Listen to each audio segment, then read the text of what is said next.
Il y a du côté de l'inflation, une baisse de cette inflation liée en particulier à la baisse des matières premières. L'inflation globale fléchit aussi bien aux États-Unis qu'en Europe. Aux États-Unis, on est revenu aux alentours des 3%. En Europe, aux alentours des 2%. Les 2% étant la cible des banques centrales. Bon, eh bien, bonjour à tous. Philippe et moi-même sommes très heureux de vous retrouver en ce retour d'été pour notre nouveau webinaire de rentrée.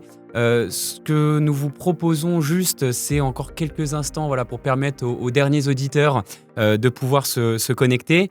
Je vous rappelle juste effectivement le format de ce webinaire. C'est tout simplement une présentation de 15 minutes dédiée au marché de taux en euros. Comme j'ai l'habitude de le faire, l'idée c'est de rappeler nos conclusions que nous avions pu avoir en juillet, afin qu'on ait justement ce fil conducteur. En effet, nous estimions que la direction des taux des banques centrales resterait à la baisse, avec probablement 2 baisses de taux consécutives de 25 points de base, notamment de la part de la BCE, à attendre d'ici à la fin de l'année. A contrario, les politiques budgétaires laxistes toutefois ne faciliterait pas ce mouvement et devrait concourir justement à maintenir des taux longs plutôt attrayants. La situation politique française que l'on connaît tous resterait confuse et reste confuse à ce stade, même après les résultats des élections législatives. Et enfin, le cadre européen constituerait un filet de sécurité tant que le futur gouvernement ne prendrait pas le risque d'un conflit grave avec l'Union européenne qui placerait potentiellement la France hors du cadre. L'idée aujourd'hui, justement, c'est de pouvoir étayer ces propos, Philippe, sur la situation actuelle. Alors, les politiques de banque centrale restent évidemment une donnée très importante pour apprécier la situation des marchés obligataires. Les banques centrales ont annoncé qu'elles étaient data-dépendantes, c'est-à-dire qu'elles regarderaient de très près les chiffres. Lorsque l'on regarde les chiffres d'activité, pour commencer, on s'aperçoit qu'on a une activité qui résiste plutôt mieux que ce qu'anticipaient beaucoup d'économistes qui, compte tenu du niveau des taux, voyaient une entrée en récession des économies aussi bien américaines qu'européennes relativement rapide, ce qui ne s'est pas produit. Ce que l'on voit sur le graphique que vous avez sous les yeux, c'est que les indices PMI, qui sont des indices donc anticipés de l'activité, montre qu'il y a une très bonne résistance des économies puisque on a encore des PMI qui sont au-dessus de 50, c'est-à-dire le niveau où les économies restent en croissance. Alors, il faut quand même noter que même si ces PMI globaux restent relativement élevés aussi bien aux États-Unis qu'en Europe, il y a des différences suivant les secteurs d'activité. L'activité des services se tient très bien, mais en revanche, il y a un fléchissement assez net de l'activité manufacturière, ce qui, évidemment, est un élément de fragilité pour la croissance dans les mois qui viennent.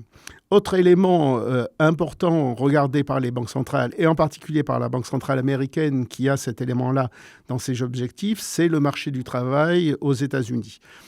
Pendant l'été, on a connu quelques soubresauts sur les marchés de taux qui n'ont pas changé fondamentalement la vision des marchés, mais tout de même, le marché a été surpris par un ralentissement des créations d'emplois durant l'été aux États-Unis. Et sur les tableaux que vous avez sous les yeux, vous avez en vert les données qui ont surpris plutôt à la hausse, c'est-à-dire qui sont sorties plus haut que ce qui était anticipé, et puis en rouge, ce qui est sorti plutôt plus bas que ce qui était anticipé. Et vous voyez que sur les créations d'emplois, le dernier chiffre a été nettement plus bas que ce qui a été anticipé, ce qui a fait dire à certains que le ralentissement de l'économie américaine, voire une entrée en récession, était enfin là et que même s'il n'avait pas eu lieu aussi vite que prévu, on y allait tout droit. C'est peut-être aller un peu vite en besogne, mais il est vrai qu'on a des signes de ralentissement. En France, par exemple, on sait qu'on a une hausse des défaillances d'entreprises et on a un emploi qui a cessé C'est ça, on est revenu aux alentours, au taux de 2015 au niveau de ces défaillances-là. Oui, sur les défaillances, et on a un taux de chômage qui s'est stabilisé, qui a même remonté un petit peu, ce qui montre quand même qu'il y a des indications de ralentissement. Toutefois, il y a aussi, du côté de l'inflation, une baisse de cette inflation liée en particulier à la baisse des matières premières. On voit que l'inflation globale fléchit aussi bien aux États-Unis qu'en Europe. Aux États-Unis, on est revenu aux alentours des 3%. En Europe, aux alentours des 2%. Les 2% étant la cible des banques centrales. Donc, on voit que l'inflation, globalement, aujourd'hui, rejoint à peu près la cible des banques centrales. L'inflation sous-jacente, donc hors prix volatile des matières premières, de l'énergie, continue elle aussi à baisser, même si elle baisse moins rapidement que l'inflation globale. L'inflation globale, on l'a dit, elle est fortement aidée par le recul des prix de l'énergie. Vous voyez sur les graphiques que vous avez à l'écran que le pétrole, sur un an, a vu son prix baisser assez sensiblement, de même que le prix du gaz. Ces deux éléments-là qui avaient bondi au moment de l'entrée de la Russie en Ukraine et du début de la guerre entre la Russie et l'Ukraine, sont revenus à un niveau beaucoup plus normal et aujourd'hui sont clairement plutôt orientés à la baisse. Tout cela nous amène à confirmer nos prévisions sur les taux directeurs des banques centrales. On sait que la BCE a déjà baissé son taux au mois de juin, a fait une première baisse de taux de 0,25% au mois de juin. La Fédérale Réserve, elle, n'a pas commencé son cycle de baisse des taux, mais elle l'a tout de même annoncé, puisque Jérôme Powell a annoncé qu'on était aujourd'hui dans un environnement différent et que la politique monétaire de la Fed se dirigeait clairement vers la baisse des taux. Et du coup, ce serait probablement sur courant septembre. Et donc, ou un peu ça plus tard dans sera l'année. probablement les nouvelles baisses des taux pour la BCE courant septembre et la première baisse des taux de la Fed également en septembre. Probablement des baisses de 0,25%, c'est ce qu'attend le marché.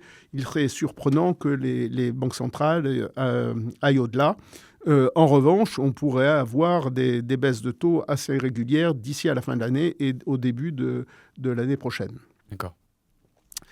Si on regarde maintenant l'évolution des taux des emprunts d'État à 10 ans, des principaux pays, donc vous avez là sur les graphiques la France, l'Allemagne, les États-Unis et l'Italie. Vous voyez que jusqu'à l'annonce de la dissolution de l'Assemblée nationale, c'est le graphique de gauche, la France, qui est la courbe grise, que l'on voit à peine parce qu'elle est masquée par celle de l'Allemagne, avait des taux à 10 ans qui évoluaient à peu près en ligne avec les taux allemands. Et donc l'écart de taux était assez stable. En revanche, on voit que l'écart de taux se réduisait avec l'Italie. Si on regarde maintenant ce qui s'est passé depuis la dissolution, on s'aperçoit qu'au contraire, l'écart de taux de la France avec l'Allemagne a augmenté sensiblement, en lien d'ailleurs avec le taux italien. Et donc cela reflète bien l'inquiétude des marchés financiers compte tenu de la situation politique en France. Pour l'instant, cet écart de taux s'est accru de 30 à 40 points de base, 0,30 à 0,40 points de base.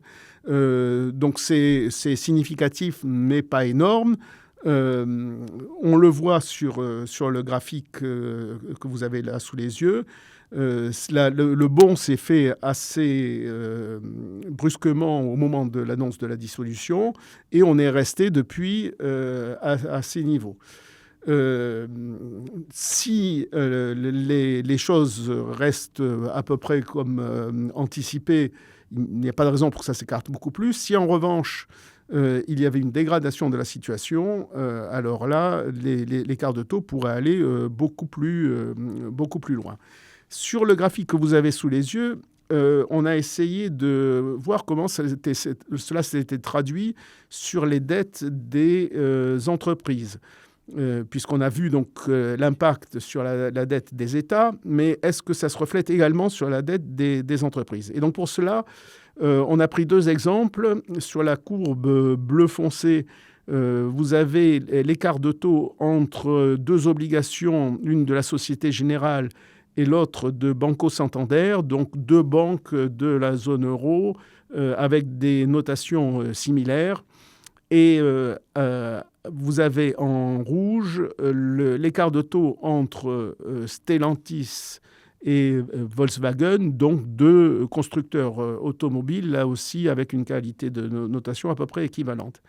Vous voyez que jusqu'au mois de juin, il y avait des fluctuations sur ces écarts de taux qui étaient liés à des sujets un peu spécifiques de chacune des entreprises. Mais à partir du mois de juin, on voit qu'il y a un accroissement de cet écart de taux en défaveur donc des émetteurs français qui ont là aussi, sur la dette donc privée, pâti de la situation politique de la France.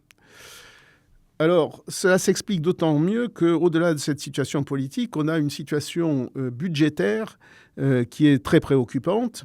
Vous avez sur le graphique de gauche le solde des administrations publiques dans la zone euro en pourcentage du PIB. Et vous voyez que la France étant, donc c'est la courbe bleu marine, on voit que la situation donc, entre 2022 et 2023, la seule situation qui se dégrade franchement, c'est celle de la France, quand celle de l'Italie s'améliore légèrement, et l'ensemble des autres pays ont des situations soit qui s'améliorent, soit qui sont stables pour ceux qui avaient déjà des déficits publics les plus faibles, voire qui étaient en excédent.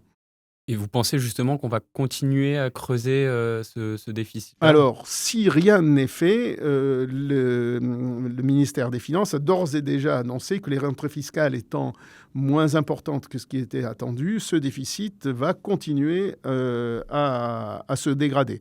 Donc ça suppose qu'il y ait des mesures assez énergiques qui soient prises rapidement pour rétablir les comptes publics. On le voit là aussi sur le graphique de droite, hein, le solde des administrations publiques en France s'est fortement dégradé entre 2019 et 2023 et reste un des plus négatifs en Europe. Et ça, c'est dû justement à la politique de Macron qui a également injecté beaucoup dans les administrations publiques. Alors, c'est dû à différents sujets, à la fois les crises que l'on a pu connaître sur le Covid, la guerre en Ukraine, etc., la politique qui a permis de maintenir à flot l'économie dans ces périodes très troublées, du quoi qu'il en coûte, mais c'est aussi lié à des causes structurelles du budget français qui n'ont pas été traitées à ce jour, qui préexistaient à la présidence actuelle et qui n'ont pas été fondamentalement corrigées. Si on regarde maintenant l'impact sur les courbes des taux, vous avez ici la courbe des taux des emprunts français. On avait dit dans nos webinaires précédents qu'on s'attendait à une normalisation de ces courbes de taux avec une quantification de la courbe. C'est ce que vous voyez ici. Vous avez là en vert la courbe de fin décembre 2023. En jaune, celle de juin 2024, et en rouge, la courbe des taux actuelle. Et vous voyez que la courbe des taux actuelle est plus pentue que celle que l'on avait en juin, et donc cette normalisation est en train de faire effet. On retrouve quelque chose de relativement identique aux États-Unis, où là aussi la courbe a tendance à se normaliser. On remarque simplement que les baisses de taux qui sont attendues par les marchés, que ce soit aux États-Unis ou que ce soit en Europe, sont quand même très fortes et très rapides. Donc on verra si les banques centrales répondent à ces attentes du marché. Probablement qu'elles seront un peu moins rapides que ce qui est attendu par le marché. D'accord. Enfin, le fait que on ait la Banque centrale américaine qui a annoncé qu'elle changeait de direction en matière de taux et qu'elle rentrait dans un nouveau cycle qui sera plutôt de baisse des taux, a eu un impact assez naturel sur le change euro-dollar, avec une appréciation de l'euro contre le dollar, ce qui est favorable pour la BCE dans un environnement de baisse des taux. Il est plus facile de baisser les taux si la monnaie, elle, est stable.